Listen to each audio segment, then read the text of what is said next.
emociona, porque é um assunto que...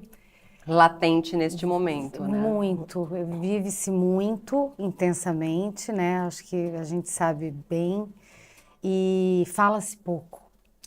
Eu acho que um ponto muito interessante, assim, é que quando a mãe nasce, né? Quando nasce uma mãe, enfim, quando a gente é mãe de recém-nascido ou de um bebê de 2 anos, do Terrible Two, dos 3 anos, o 4, você tem uma enxurrada de informação, graças a Deus hoje temos, né? Não é desde sempre, mas hoje temos, de como lidar com RN, com a cólica, com não sei o quê, com o não, sono, com a a introdução educação alimentar. positiva, não, você tem grupos de WhatsApp, você tem grupos de escola, você tem livros, não sei o quê, um amparo. E quando chega na adolescência é um grande deserto, né? Isso que a gente Inclusive, tem você que percebido. chegou aqui agora nesse episódio, a gente já tem um primeiro episódio para adolescência que a gente introduziu o tema aqui e nesse episódio a gente falou muito sobre isso. Não tem essa rede de apoio da mãe de adolescente. A gente precisa falar mais, trazer mais o tema aqui, porque são muitos desdobramentos, né? Por isso que a gente Ela está aqui falando. hoje, desdobrando esse assunto. E aí a frase que a Gabi também começou aqui falando, vive-se muito, fala-se pouco. O que vocês sentiram falta de ouvir falar quando chegou a vez de vocês, quando vocês reconheceram os filhos como adolescentes? Eu acho que tudo. Eu fui mãe sem internet. Então, eu vim de uma criação onde a minha avó e minha mãe e minhas cunhadas ainda colocavam pó de café no umbigo. Pra quê? Do recém-nascido? Ah, pra cair o... Então, assim, a nossa criação foi quantos sempre anos? com 18. A nossa criação era assim, ó, era a avó dizendo como era, aí a minha mãe dizendo como é que criava, e a gente reproduzindo aquilo. Aí na adolescência a mesma coisa, assim. Eu lembro da minha mãe não ter muito noção da transição com a gente, comigo, com as minhas irmãs, da transição de idade, tanto que a gente ficou usando roupa de criança, tipo, até uns 14, que era o medo também, né, de filha mulher, né?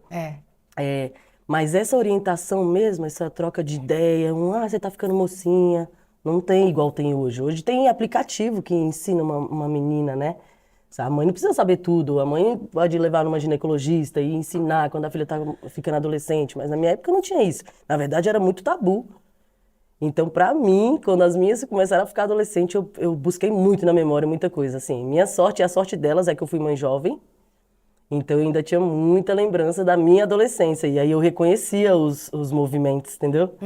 As atitudes, as mudanças. Eu percebi, por exemplo, quando a gente tá ficando mocinha, que a nossa autoestima começa a baixar, que a gente começa a se comparar com todas as meninas, né? Eu percebi isso na minha filha, eu já falei, nossa, agora é a hora de eu injetar muita coisa nela. De eu falar que ela é linda todo dia. Porque foi essa fase aqui que eu olhei pra mim e eu vi um mamulengo, assim. Eu não via forma no meu corpo, eu via as meninas da minha idade, tudo tum, tum. E eu não, e eu magrelona. Então, assim, pra mim foi muito mais vivência do que eu ter uma orientação.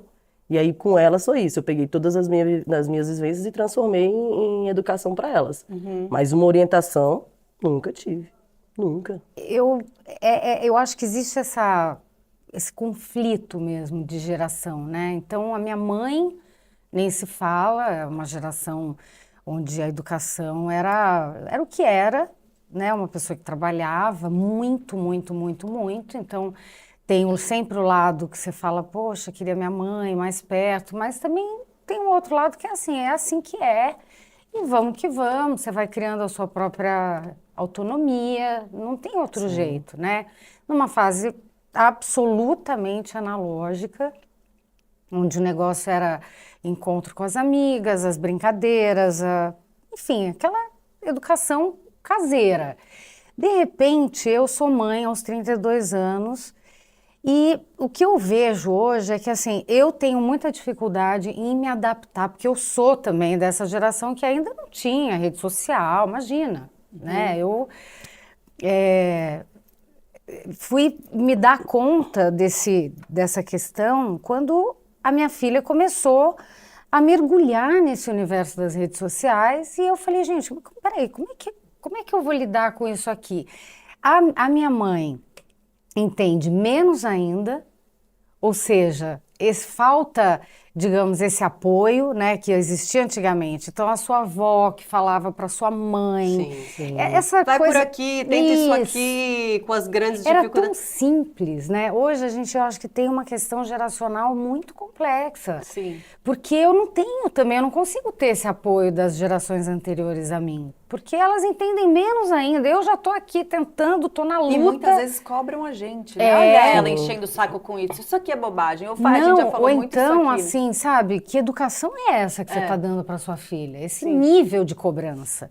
Eu não estou falando só, né? Eu acho que a rede de apoio familiar acontece muito, é uma rede muito importante, mas estou falando de toda uma sociedade. Claro. Por isso que eu falo, a gente fala pouco sobre isso, porque e a culpa? E a vergonha? E o medo de ser criticado?